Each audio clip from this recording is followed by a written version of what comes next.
வணக்கம் மக்களே! இந்த அணில் இருக்குல்ல, இந்த அணில் கூட்டத்துக்கு சப்போர்ட் பண்ணக்கூடிய ஒரு அணில் கூட்டம் இருக்கு.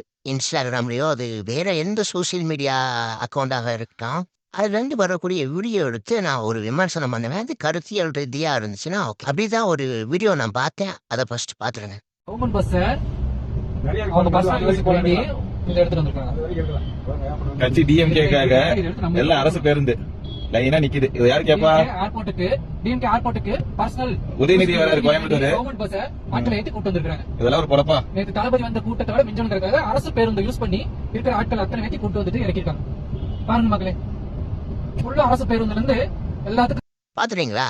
இவங்க என்ன சொல்றானுங்க, ஏதோ உதயநிதி ஸ்டாலின் பிரச்சாரத்துக்கு வந்து பஸ்ஸெல்லாம் யூஸ் பண்றாங்க, கவர்மெண்ட் பஸ்லாம் யூஸ் பண்றாங்க அப்படின்னு சொல்றாங்க. நான் 2016ல இருந்து அரசியல தமிழ்நாடு அரசியல முக்கியமா வாட்ச் பண்ணிட்டு வரேன். எல்லா கட்சியோடைய மாநாட்டிலையும் அரசாங்க பஸ்ஸை யூஸ் பண்றாங்க வாடகைக்கு எடுத்து. இது இவன் கட்சிக்கு யூஸ் பண்ண தெரியலன்னா இவனோட முட்டாள்தனம் தான் நான் நினைப்பேன். இல்ல இவனுக்கு தெரியாம இல்ல, அது எப்படி தெரியாம போகும்? எப்படி இவனுக்கு தெரியாம போச்சு? அது ஒருத்தன் கூட கமெண்ட் பண்ணி சொல்ல மாட்டீங்க, இது வாடகைக்கு எடுக்கலாம்டா, கொஞ்ச நாச்சும் படிங்கடா, அரசாங்கத்து பொருளை எப்படியெல்லாம் பயன்படுத்திக்கலாம் மக்கள் அப்படின்னு கொஞ்ச நாச்சு படிங்கடான்னு சொன்னாலும் கேட்டுற மாட்டானுங்க.